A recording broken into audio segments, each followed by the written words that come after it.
Welcome to another edition of Inside Guyana. Today our cameraman is Ravi and our producer Prakash. On behalf of the management and staff, we want to welcome you to this program, and I ask you to please join me in welcoming our special guests today on the program. We have a prominent attorney at law here in New York.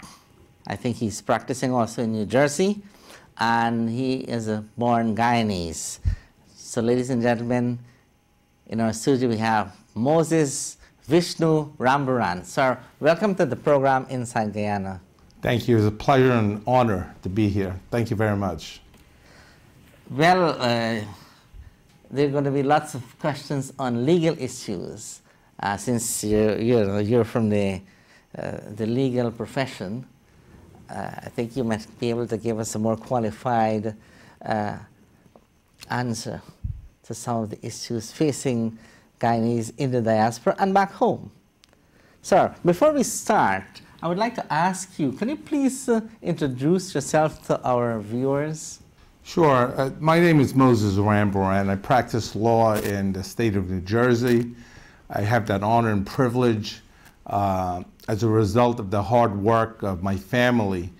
I was born in Georgetown. I lived in Meadowbank. My father is Dennis Rambarran, my mother Kamel Rambarran.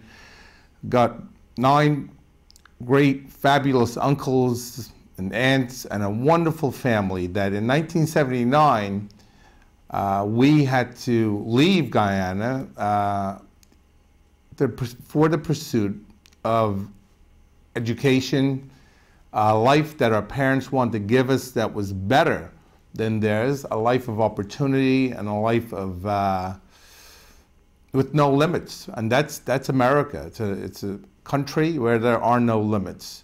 We left Guyana, I was 12 years old, and I came to America with a lot of dreams. Number one being education. It was always stress, and it was the most important, other than family values, it was the most important value we were taught. I have an uncle, and all of my family, we were raised on the principle that once you have an education, no man can take that from you. And it travels with you wherever you go, and it's the firmest foundation of a good and productive life. I have 3 brothers. We've all had an opportunity to attend wonderful colleges. My brother studied engineering. My other brother studied business. My eldest brother had studied psychology. And let me just say that we in our family are very fortunate because we've got doctors, we've got lawyers, we've got CPAs, we've got engineers, we have economists, we have an uncle of mine who's right now on the coalition ticket with his many degrees as well. So we're a family that always believed in education, and we made great sacrifices.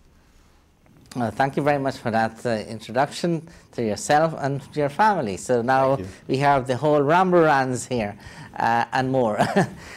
Sir, this program is called Inside Guyana, and you mentioned that you migrated from Guyana to the United States. Do you travel back home to Guyana often? I travel often. When last were you there? I was there a few months ago. I wanted to go there for Christmas of last year. That trip was somewhat delayed, but ultimately we got down for the holidays, and we had a fabulous 10 days. So you actually go to Guyana often? Oh, I go to Guyana often, multiple times per year. Okay, very good. So you will be in a very, very good position then. This is our next question. To tell us of some of the changes that you observed during your visits there. Things going to, let's say, can we say there is some progress, some development? Do you feel more comfortable going back every other time? Are you, faced with any criminal activities there? Or you have enough police protection when you go? Well, let me say that Yeah, I left Guyana at 12 years old. I took a road, the main road going from Meadowbank to the airport, and 36 years later, that road is still basically the same. It has widened in certain areas. The government have added some streetlights to certain areas. But in terms of change or progress, if you're asking me that, to say whether or not there has been progress, I'm sure there have been changes, but there has not been substantial change. There has not been substantial progress. Guyana today is substantially the same Guyana that I left 36 years ago, and our people deserve better than that. So, but we see some big houses there going up in Guyana. Well, let me just say that. So you probably that might give you the impression that people are earning a lot of money there. Well, let me just say that my family is a family of business. We are humble people. There are mansions going up, and you're happy to see that your country's developing and that there are hardworking Guyanese that can earn monies and actually not leave the country but stay there and build beautiful homes. It is a positive sign for our Guyanese people. I understand that there is a class of people that needs opportunity. Everyone needs an opportunity to earn money, to report to work on a daily basis, to get a fair paycheck, and to come home at the end of the night and know they can put their heads on a pillow and be assured that they can provide a future for their children. And I don't think that can happen in Guyana. It's not happening now. I don't think it's been happening for the last 36 years since I left. No, but you just said that all these big houses going up there. What, somebody else, not the people own those houses? Or there are special people? Well, let me say that there is a special class of people that are afforded the opportunity to build magnificent homes.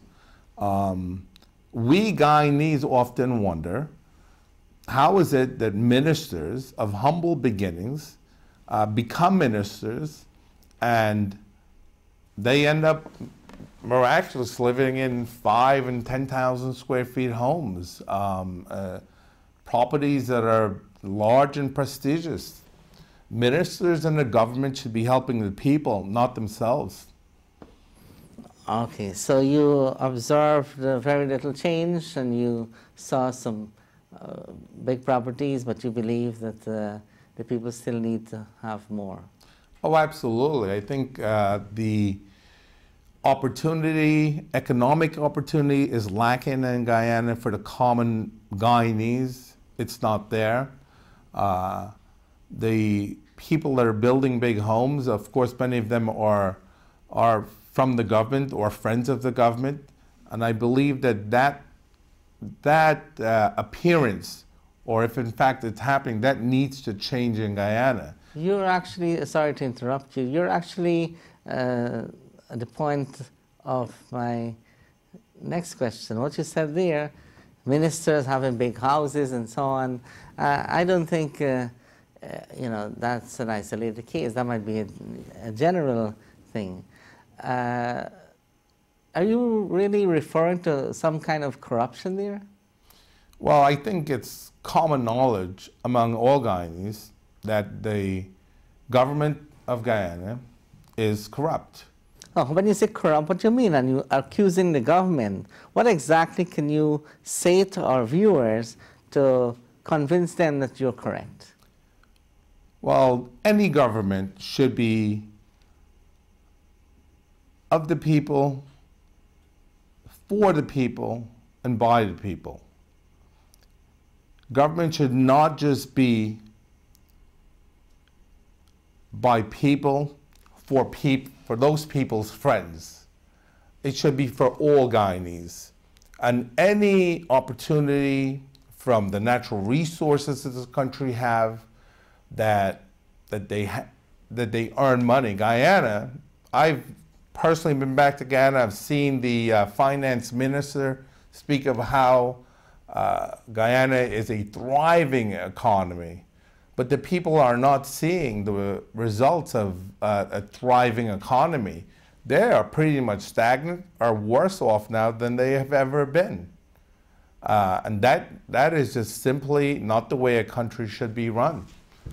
If Guyana is, in fact, as the finance minister has often said, a thriving economy, then the people should not be leaving Guyana in droves. There's a brain drain. Talented people every day leave Guyana.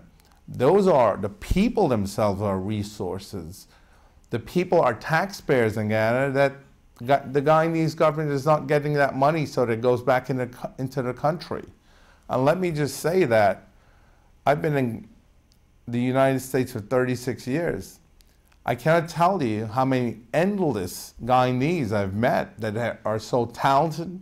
They're talented construction workers, they're talented electricians. The healthcare industry, if you go to any hospital, you are no doubt to meet with someone from Guyana, whether he or she is a doctor, whether he or she is working in a hospital in some other capacity. That should not be happening. We want to make Guyana different. The government should want to make Guyana different. I must work to make Guyana different so that the most invaluable resource doesn't leave, and that's the people. And the resources there, such as the many resources Guyana have, our natural resources and so forth. So you feel that the Guyanese have been leaving in droves for greener pastures, so to speak, and there are opportunities which can be created for them to remain in Guyana, but these opportunities are not being created. That is correct. Given the natural resources and other resources in Guyana. All right. Guyanese families should not be forced to separate. Mr. Rambarran, I know you were involved in cases of human rights and human trafficking here in the United States. But before we go on to that, can you tell us a little bit about your experience and your knowledge about crime in Guyana? Well, I think anyone that travels to Guyana is acutely aware that they must be conscious of their personal safety in Guyana. Maybe that is one of the reasons why Guyanese are leaving also. Well, I'm sure it is. When you put your head in a pillow at night, you want to be sure that you're living in a country that, should something go wrong, the government provides some sort of protection. And very basic in American society, and I'm sure many developed countries, you call 911 or you call for the police to help you, and they're at your home forthwith. They're there to help. In Guyana, I heard the current president recently promising the Guyanese that if you vote for us, we will make sure the police comes to your house. That is such an archaic statement. It does not represent 2015. It seems as though he has been deliberately withholding that process, waiting for elections to happen in order to announce it. Well, I think we have to look at where has Guyana been since many have referred to the administration after Dr. Jagan and his wife were ruling Guyana. Many have referred to the leaders that have followed as a regime. They have a chokehold on Guyana, and the Guyanese people must take action to escape from that chokehold, not by leaving the country, but by stepping out and going into the voting booths on May 11th. Okay, we'll come to the elections. Now, are you aware of any human rights issues that actually Guyanese are faced with? Well, you're always saddened. I am saddened when I hear of the number of suicides in Guyana. Why? You know, with all issues in life, we can say what the issues are, but we also have to follow up with why. Why do they exist? And people commit suicide when there's a lack of hope, Sadly, there's mental illness that causes that as well. But those issues need to be addressed, and I don't ever see them being addressed by the Guyanese government.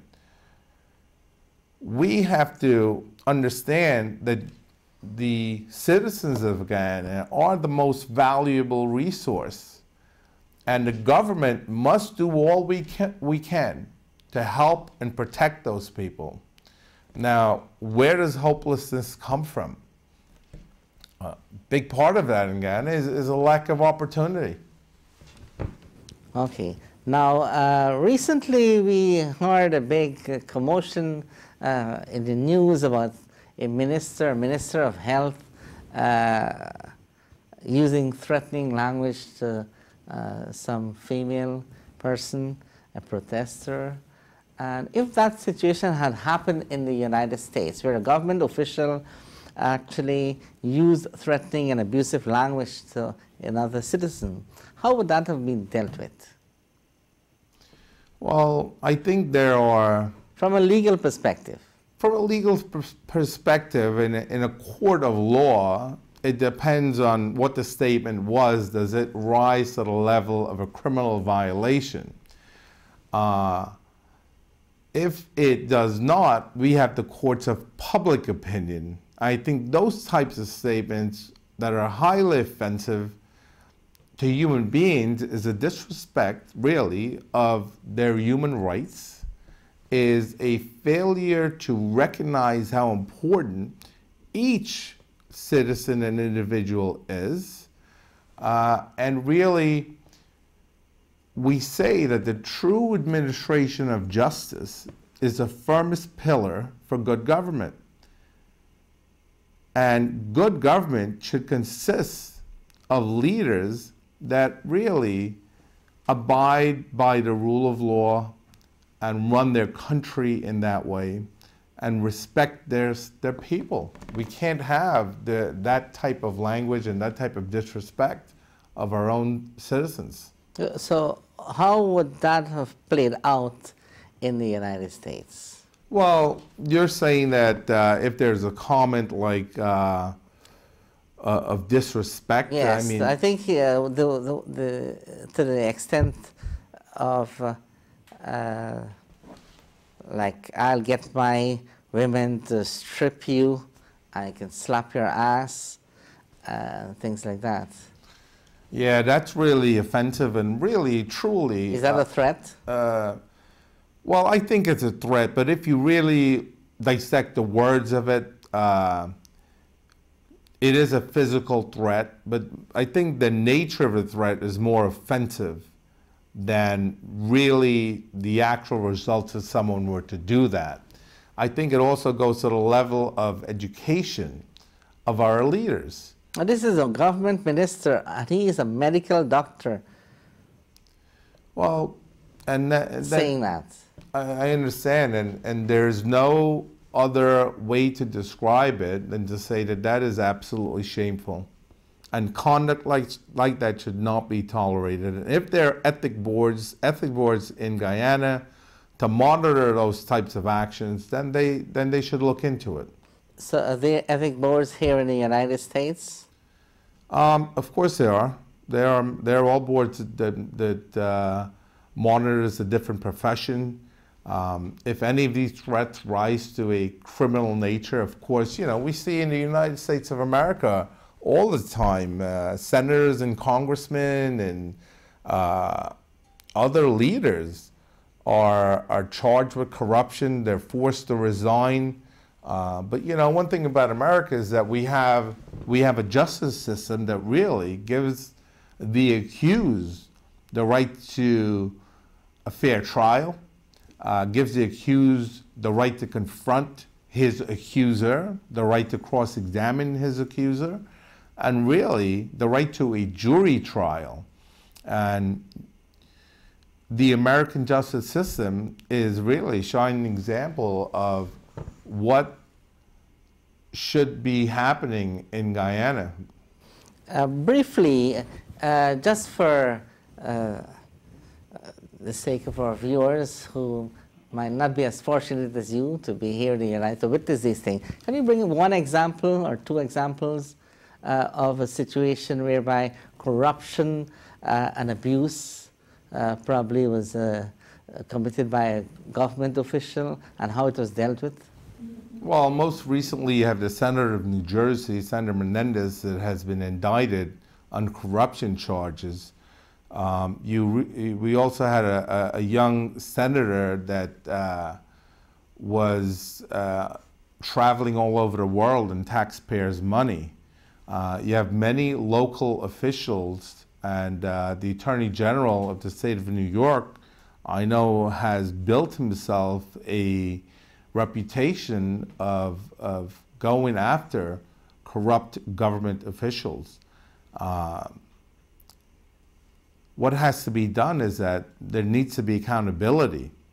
And like I said, Senator Menendez will have a right to defend himself in a court of law. But what you see that is, if you take many of the corruption cases, what you see mostly, that they're all stemming from one of the deadly sins, and that's greed, where money is exchanged for favors. Can you give us an example of who took what money, or you don't have to call names, but what constitutes the corruption? Okay, so if you're a government official, and let's take Guyana for example, if that's okay. If we've got to build roads, and the government has a contract, and the government gets funding for the roads, and the government gives that contract to a friend who has no experience in building roads, and really takes the money that belongs to the Guyanese people and flounders it, really it's shared out, and the roads are never built, that is a corruption. So if you're taking money, it belongs to the government, therefore belongs to the people, and somehow it ends up in the hands of the people that are sanctioned by government, that's all right. I think the process should be fair, and you know, the present government is really just hurting the Guyanese people and hurting the country when they continuously, without shame and without reservation or hesitation, this happens. If you ask yourself what's changing Guyana, really there has been no change other than very simple aesthetics, and it's always a patchwork. For example, I visit Guyana, I stay in a home on the seawall. We had, as you know, we have a problem with flooding with high tide. And the seawall is one of the most beautiful places in Guyana. There are many people who congregate there on Sundays and Saturdays and the evenings. They take walks, and that's important. In the United States of America, I think almost 200 years ago, they left a great space green forever because they recognize the importance of people meeting and congregating. And that's called today Central Park, and it's still there. It's one of the greatest locations in America. Really, that seawall reflects the same thing. And what does the government do? Instead of getting a proper, qualified contractor to make the necessary repairs, they got some company to just do a makeshift job that aesthetically is repulsive. It's actually dangerous because I run that seawall when I visit. The structure itself that was put up to stop the water from overflowing takes up half of the seawall where people would walk or run. And there are different parts where there are extensions from the part that stops the water that creates an unsafe condition for the many people of Guyana. Mr. Rambarran, you mentioned in your introduction that you have a relative getting involved with the coalition in Guyana. He's on the list, the coalition list. Mr. Jacob Rambarran. What are some of the, he's a businessman, is that correct? That is correct. Okay. From the perspective of a businessman, how would you feel, or what would you recommend to improve opportunities for businessmen? Do you feel that everything is going like free and fair to all businessmen, equitable distribution of the opportunities for businessmen, or do you have some kind of a criticism to make? Well, I'll say that I'm very proud of my uncle. We as Rambarrans have a built-in desire to help our own people, to help the people of Guyana. There are many Guyanese who are aware of different situations where the Guyanese people were in need, and we have helped. Every year, another uncle of mine gathers the poor, and we have helped. And we give them presents, and you touch one life and you make a difference, you give a child hope, and that hope can grow into something great. Like John F. Kennedy Jr. said, you know, you change one life, you create a ripple of hope in individuals, and it can grow. We are fortunate in that my uncles and father have worked very hard, and I'm sure there are thousands of hard-working Guyanese.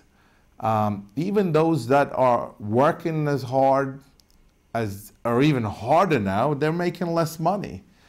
The opportunities are not there. The opportunities are not fairly distributed. I've just given you a couple of examples about the roads, about the seawall. Let's just say, for example, the hotel building. I believe the Marriott Hotel was built and completed in Guyana.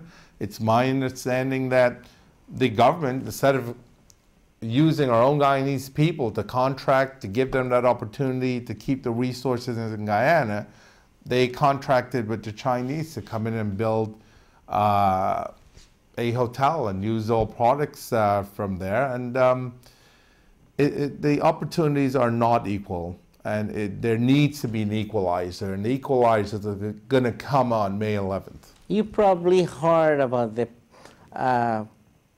need to establish the Procurement Commission, the Public Procurement Commission, which is supposed to review bids for the government to procure whatever it may need for the running of the government, like the medical medications, medical services, medical materials, and so on.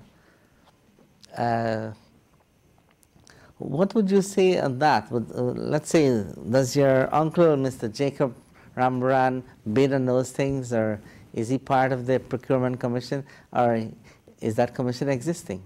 Well, I will tell you that we as a family, we are entrepreneurs, and we venture with our individual businesses. You know, we're very prominent in the shipping industry in the, I would say, the 80s and 90s. Another uncle does the poultry business. My uncle, Jacob Rambarran, has a hotel and other entrepreneurial businesses. And those are our natural resources as well. So we don't have the opportunity to be a part of, or to be subjected to that procurement group that you've mentioned. Oh. So I can't speak on it directly, but I'll say that if there are contracts in Guyana for the development of Guyana, there should be established a fair bidding process. The handouts must stop.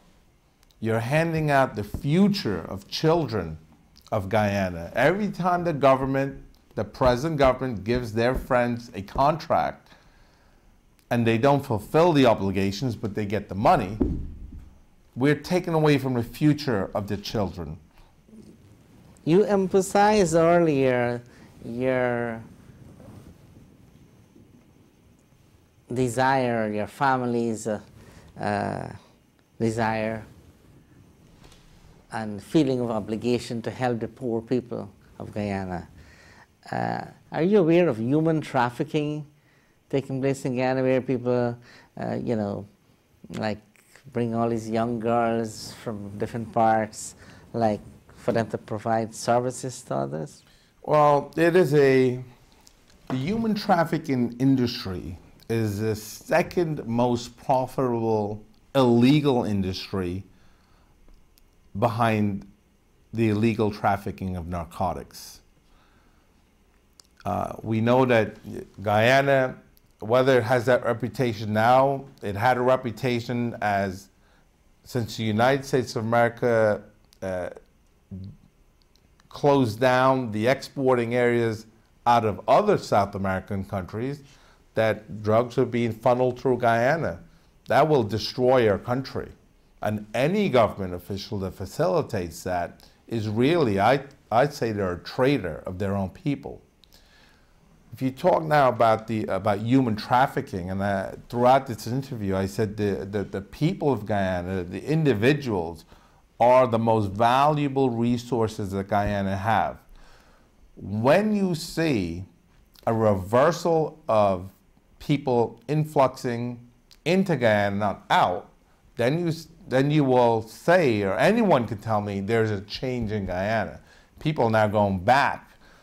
Little children that are poor in all over, from the Essequibo area to other areas in Guyana that are very poor, they are very vulnerable to human traffickers. Like I said, it's the second largest profitable illegal industry. Are you aware of any incidents in Guyana while you travel there? Well, like I said, I am an attorney. I have a matter that I'm handling presently.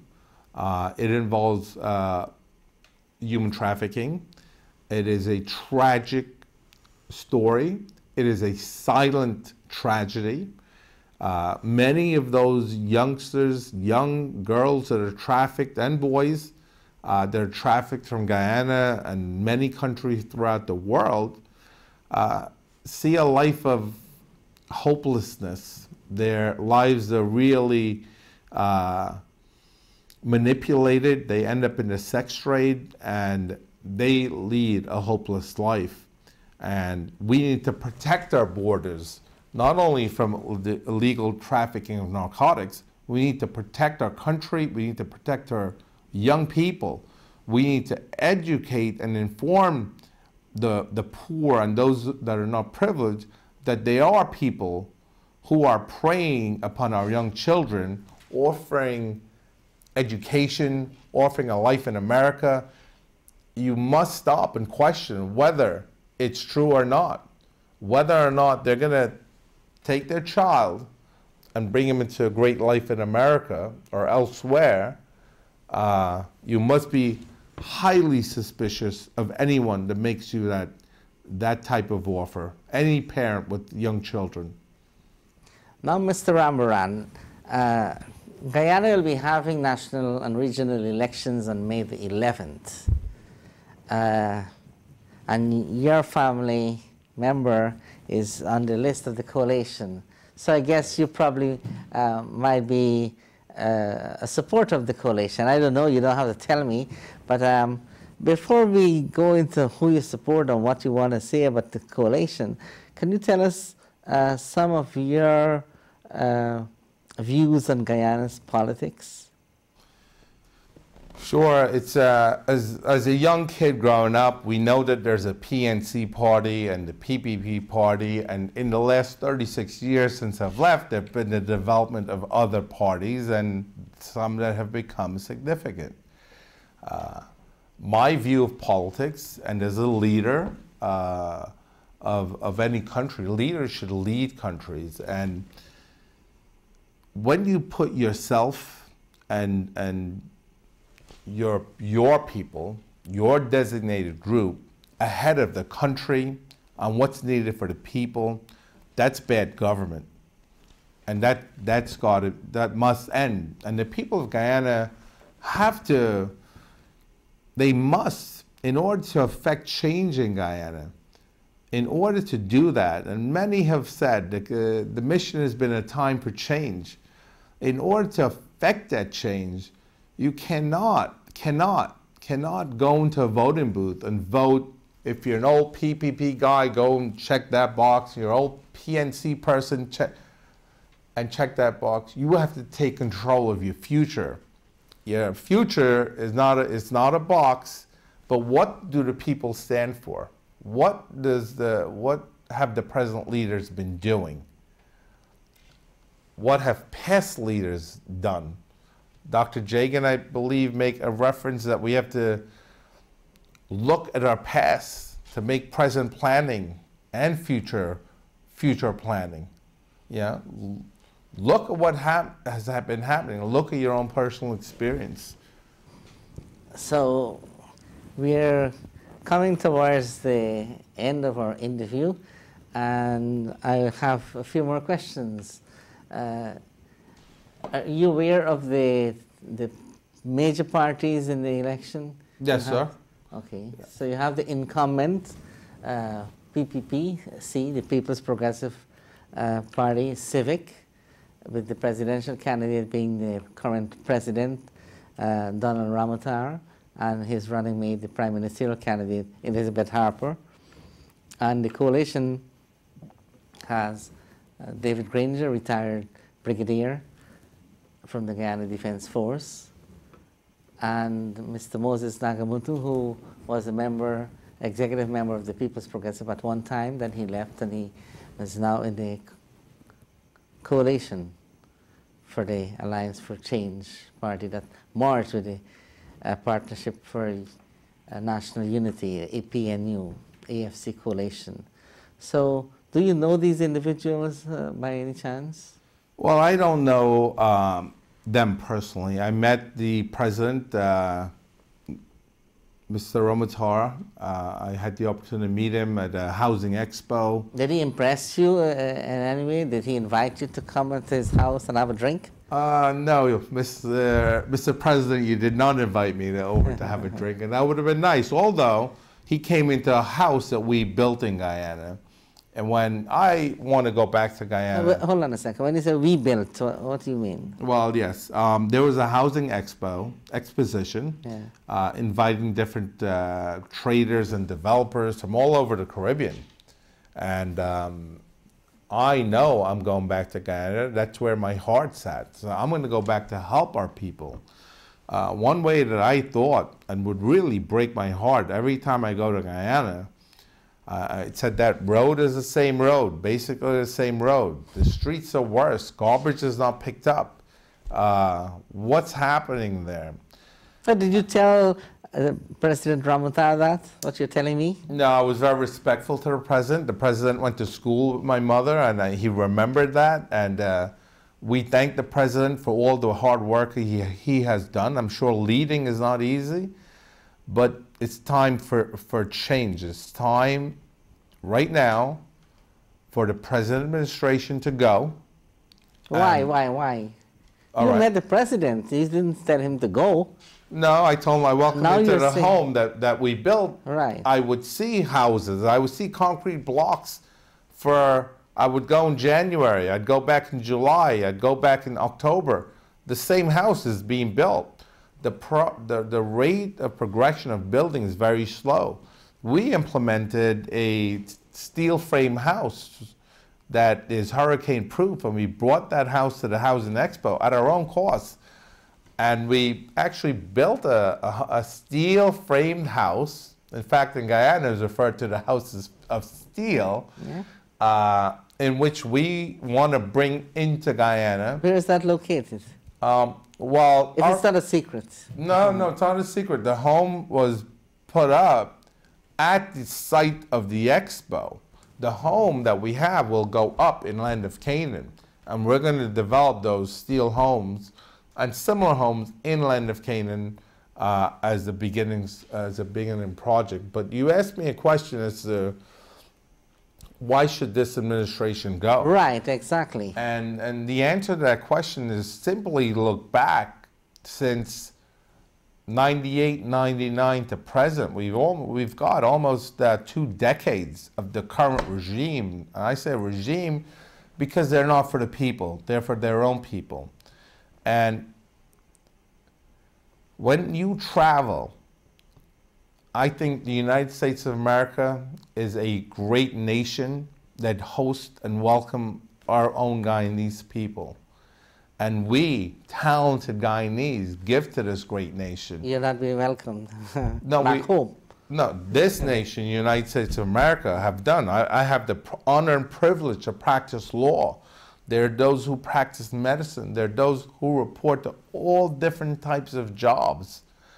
What I'm saying is Guyanese people are talented. The government needs to go. They have not kept their people there. They've provided no incentive for Guyanese to return to Guyana. As you raised, crime rate is high. You can't put your head in a pillow without making sure your door is maybe 5 times locked to protect your wife and your children, and steel bars are up. Are we living in prisons? When you're driving by homes that you know belong to government officials and have got all sorts of security system. So this administration have to go. We say, now those from the present administration say that Guyanese is a leader of the Caribbean. I really chuckle every time I read a headline like that, or the finance ministers on TV. I wonder whether or not, and I ask you, have you traveled to Trinidad, Jamaica, Barbados, any one of our sister Caribbean nations? I'm happy for those nations that they are so developed, but you have to ask yourself, and I heard on the inside, when I say, why can't Guyana be like this? Why can't we have a multiple lane highway? Why can't we have the ability for children and families to congregate in different activities and places so that they're safe and they can enjoy their lives? You drive on a road in Guyana, whether it's weekends or once the children are home from school. How many children are playing on the side of a street? How many children get killed every year playing there? Too much money are being given to themselves and not to the people. These are all changes that our money can make for the people. And that's why they need to go. The very basics are not being provided. Like I said, the promise to have the police come to you within 30 minutes is absurd. That should just be as basic as breathing. You probably have your own generating plant in Guyana, so you have good electricity. Well, we are fortunate. And your own water and all of that. Now, we are fortunate enough to have generators, as many people do. What about the other sections of the population? Those people that are not, they lose products that they worked hard for, they put in their refrigerator, and there's a blackout. Now, every dollar counts. When you are working hard and not getting paid a fair day's worth of working, and you lose your food because there's a blackout. I mean, what developed country has blackouts? That's one indication. As a kid, it had no effect on me. It was a normal way of life. You had blackout, the candles are lit up. You're a little kid, so maybe you're a little spooked by all the darkness, but you get used to that. I go back to Guyana now, and why is it that a country doesn't have a better electrical system, power plant set up? Why are we still there in 1979 and it's 2015?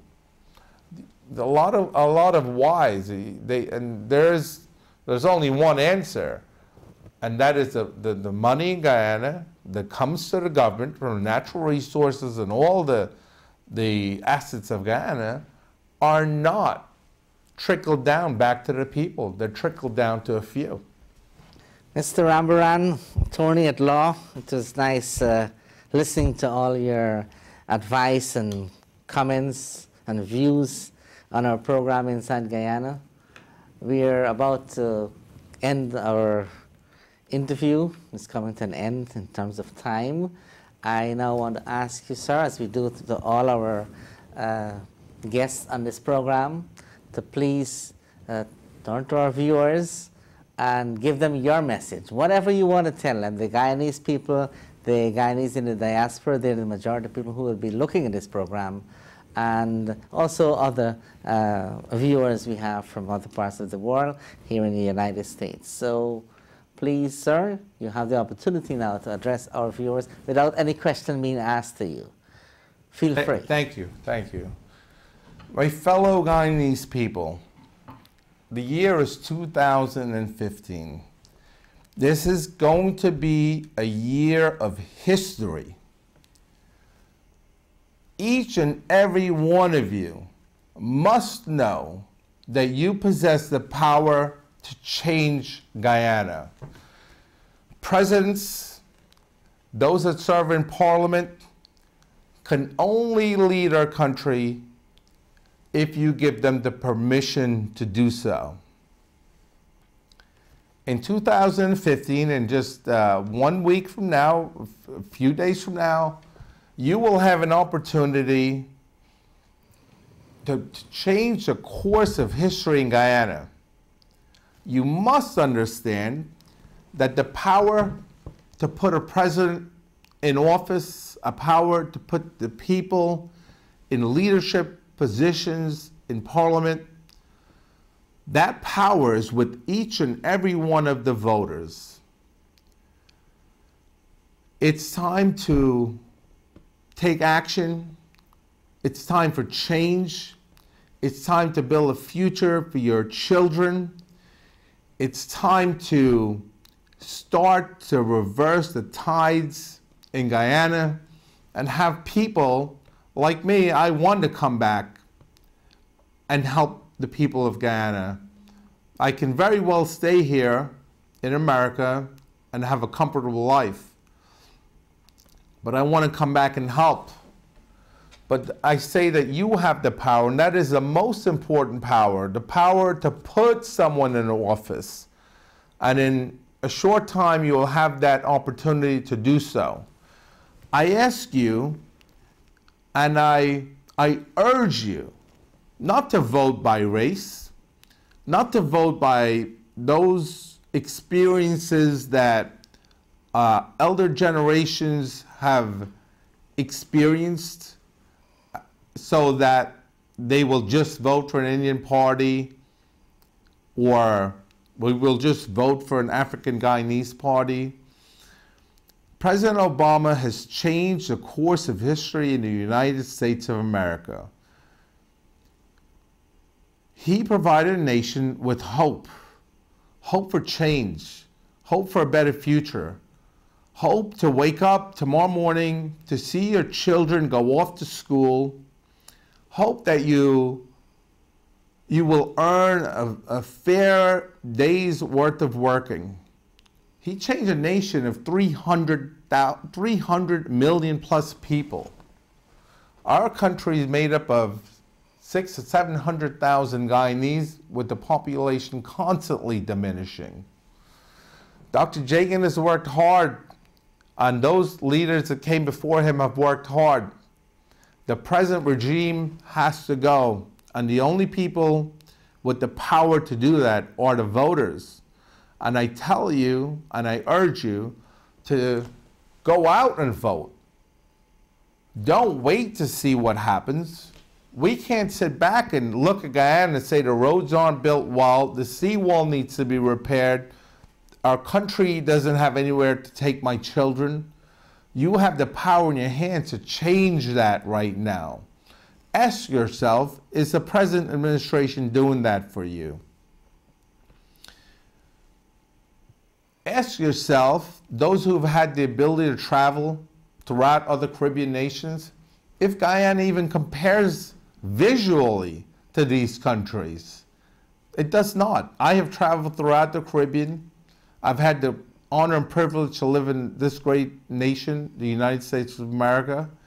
I want to come home, and I think that Guyana can be a great nation. We can be just as great as America. And the people must take control and go out and vote, and so that you could never look back and say, I had an opportunity to change Guyana and I didn't. Let's vote for the future so that you can look your children in the eye. Vote for them. Make a change in Guyana. Enough with the present regime. They have to go. So I urge you all to really look in your hearts and examine it, and really go on the internet. We are a nation now that's connected to the internet. And Google other countries and the places I've spoken about. And Google, I love to listen to speeches of great leaders. Listen to them, and listen to what John F. Kennedy Jr., JFK, the President Kennedy. Listen to Robert F. Kennedy Jr. about his ripple of hope. Listen to Dr. Martin Luther King. Listen to Dr. Chetty Jagan. Digest all these great lessons that these great leaders have left us with. And when you do that, you're going to see that the only right thing to do is to go into the voting booth and vote for the coalition party. Thank you. Thank you very much, Mr. Rambarran. It was a pleasure having you on our program Inside Guyana, and we're looking forward to many more interactions with you, sir. Thank you very much. It was an honor and privilege to be here. Thank you. We've been listening to an interview here with the Rambarran Law Firm, the principal of the Rambarran Law Firm, and we want to let you know that they have a website, the rambarranlawfirm.com. So if you need any more information on that, please go online. Thank you for watching the program Inside Guyana. On behalf of the management and staff of ITV, our cameraman Ravi, our producer Prakash, I want to say until next time, this is yours truly, Dr. Rudy Jadoopat.